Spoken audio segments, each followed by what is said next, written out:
प्यारे बच्चों, आप कैसे हैं? उम्मीद कर रहे हैं अच्छे होंगे, अच्छे से पढ़ाई भी कर रहे होंगे।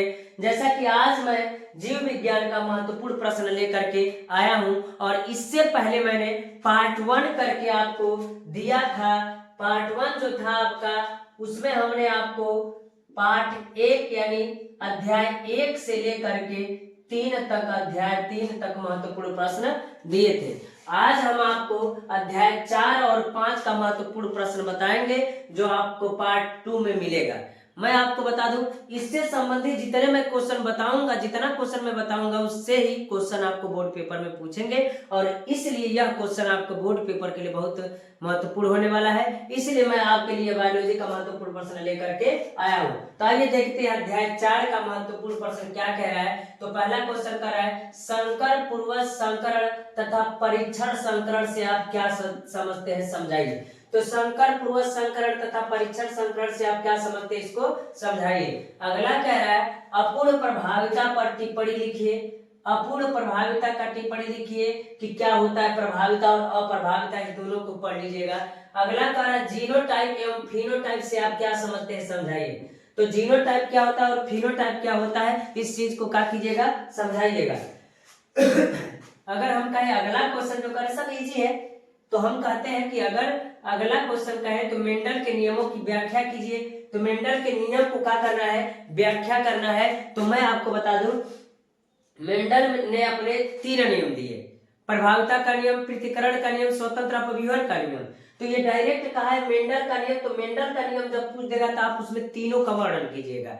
लेकिन हो सकता है कि प्रभाविता का नियम आपसे अलग पूछ दे, पृथक्करण का नियम आपसे अलग पूछ दे, स्वतंत्र अपव्यूहन का आपसे अलग पूछ दे, तो उससे घबराइएगा मत, इसको पूरा पार्ट याद कर लीजिएगा। तो अलग अलग भी आपसे क्या कर सकता है, पूछ सकता है प्यारे बच्चों। तो चलिए अगला क्वेश्चन देखते हैं। यदि एक वर्णांध पुरुष का विवाह समान स्त्री से हो जाता है, इस दंपति के पुत्रों में प्रसमान दृष्टि का अनुपात क्या होगा।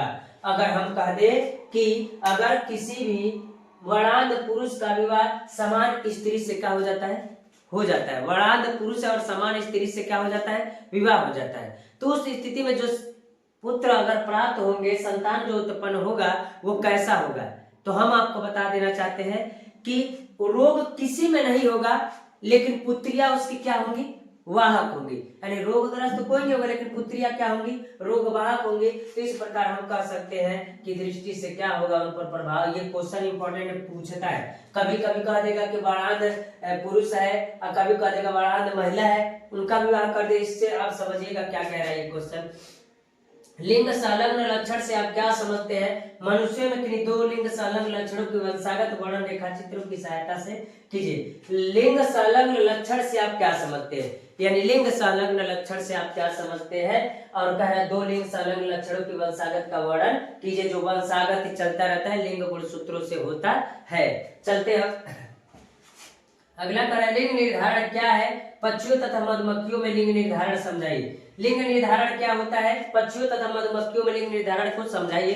तो मधुमक्खियां भी है, पक्षियां भी। तो मधुमक्खियां कितनी होती है, मादा मधुमक्खी और कह दे कि एक आपका श्रमिक मधुमक्खी।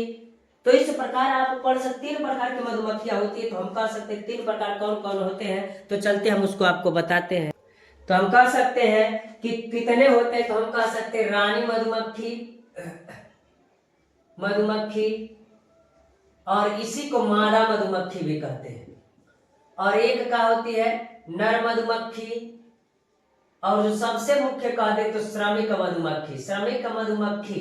तो हम कहें 1, 2 और 3, यानी रानी मधुमक्खी को क्या कहते हैं, मादा मधुमक्खी कहते हैं। तो इस प्रकार हम कह सकते हैं कि 3 प्रकार की मधुमक्खियां हैं। और हम कह सकते हैं आपसे कि जो रानी मधुमक्खी होती है इसमें गुणसूत्रों की संख्या 32 और श्रमिक में कितना, इसमें 32, लेकिन इसमें कितना होता है, 16 होता है। और मैं बता दूं आपको, रानी मधुमक्खी और नर मधुमक्खी कार्य नहीं करते हैं, वो बस उस घोंसले में कह सकते हैं छत्ते में, मधुमक्खी के छत्तों में क्या कर रहते हैं, बैठे रहते हैं और निषेचन करते हैं। लेकिन श्रमिक मधुमक्खी क्या करती है, मेहनत करती है और शहद को इकट्ठा करती है। वो लोग उसी में छत्ते में बैठे रहते हैं, कौन, नर मधुमक्खी और रानी मधुमक्खी। जब निषेचन कर लेते हैं तो आवश्यकता पड़ने पर जो श्रमिक मधुमक्खी होते हैं, जो खाने का या पोषण पोषण का व्यवस्था करते हैं उतना व्यवस्था नहीं कर पाते हैं उनके निषेचन के बाद, तो उस समय नर मधुमक्खी को क्या कर देते हैं, उसको छत्ते से निकाल देते हैं और वो क्या हो जाता है, मर जाता है। इस प्रकार कह सकते हैं कि इनमें गुणसूत्रों की निर्धारण करने की व्यवस्था कर रहा है। तो इसमें 32, इसमें भी 32, लेकिन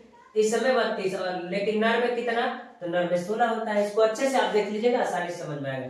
सिंड्रोम से आप क्या समझते हैं, डाउन पटाउ टर्नर सिंड्रोम को समझाइए। तो सिंड्रोम में क्या होता है तो मैं बता दूं, अगर गुणसूत्रों में कमी या अधिकता आ जाती है तो उसके कारण जो विकृत उत्पन्न होता है उसी को क्या कहते हैं, सिंड्रोम। तो डाउन सिंड्रोम को बताइएगा, पटाउ सिंड्रोम को तथा टर्नर सिंड्रोम को क्या कर लीजिएगा, समझ लीजिएगा अच्छे से, इस पे क्वेश्चन पूछते हैं। तो इस प्रकार कह सकते हैं कि अध्याय 4 से आपका महत्वपूर्ण प्रश्न क्या हुआ, खत्म हुआ प्यारे बच्चों। अगला हम जो कहेंगे कि अध्याय 5 क्या है, तो अध्याय 5 जो है तो हम कहेंगे वंशागत की आणविक आधार पर महत्वपूर्ण प्रश्न क्या है, चलते हैं। डीएनए खंडों को जोड़ने वाले तथा डीएनए खंडों को विशेष स्थान से तोड़ने वाले एंजाइम का नाम लिखिए। तो डीएनए जो खंडों को तोड़ने वाला कौन होता है, एंजाइम, और जोड़ने वाला, तो हम कहेंगे डीएनए खंडों को जोड़ने वाला जो होता है उसको डीएनए लाइगेज कहते हैं, डीएनए लाइगेज कहते हैं। तो जो डीएनए लाइगेज होता है वो डीएनए को क्या करता है, जोड़ने का कार्य करता है, लेकिन तोड़ने का कौन कार्य करता है, तो प्रतिबंधित एंडोन्यूक्लियस कार्य करता है। और मैं बता दूं उसको डीएनए चाकू भी कहते हैं, जो उसको काटने का कार्य करता है।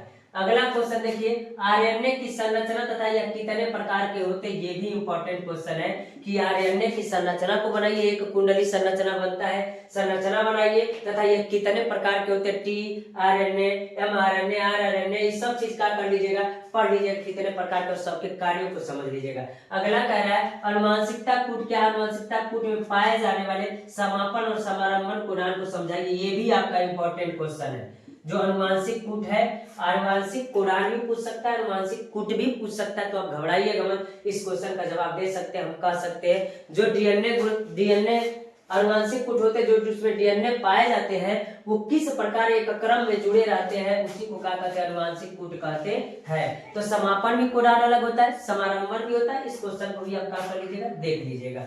अगला क्वेश्चन कर रहा है डीएनए फिंगरप्रिंटिंग क्या है, या डीएनए अंगुली छापन पर टिप्पणी लिखिए। तो मैं बता दूं डीएनए फिंगरप्रिंटिंग भी पूछ सकता है और नहीं तो डीएनए अंगुली छापन भी पूछ सकता है, तो इससे आप घबराइएगा मत। तो हो सकता है डीएनए फिंगरप्रिंट का है, डीएनए अंगुली छापन का है, तो इससे घबराइएगा मत। और हम आपको बता दिए क्या होता है, किसी अपराधी को मातृता को दिलाने के लिए, चोर को पकड़ने के लिए हम कह सकते हैं उसमें डीएनए का प्रयोग किया जाता है। क्यों? क्योंकि आपको पता है किसी भी दो व्यक्तियों का डीएनए एक दूसरे से मैच नहीं कर सकता। जैसे कि आप फिंगर लगाने जाते हैं या कहीं पर फिंगर लगाते हैं, तो उस स्थिति में बताइए जो अंगूठे का फिंगर रहता है अंगूठे का, क्या वो सबका लग जाएगा, किसी का किसी पे लग जाएगा? तो सबका डीएनए अलग अलग होता है। इस प्रकार डीएनए फिंगरप्रिंटिंग को आप अच्छे से क्या कर लीजिएगा, समझिए। या डीएनए फिंगरप्रिंटिंग कहेगा, डीएनए अंगुली छापन कहेगा।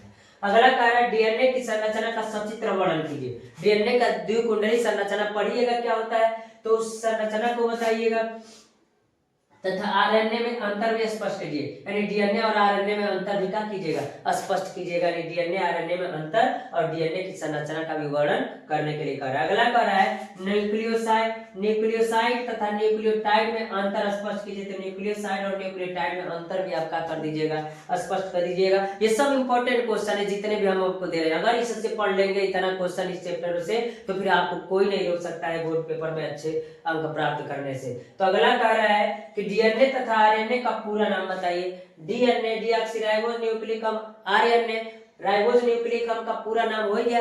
इसमें कौन कौन से क्षारक पाए जाते हैं, तो डीएनए में क्या पाया जाता है, थायमिन पाया जाता है। अरे क्या कह सकते हैं हम, ग्वानिन, साइटोसिन, और एक क्या होता है, थायमिन, और एक होता है एडेनिन, ग्वानिन, साइटोसिन, थायमिन।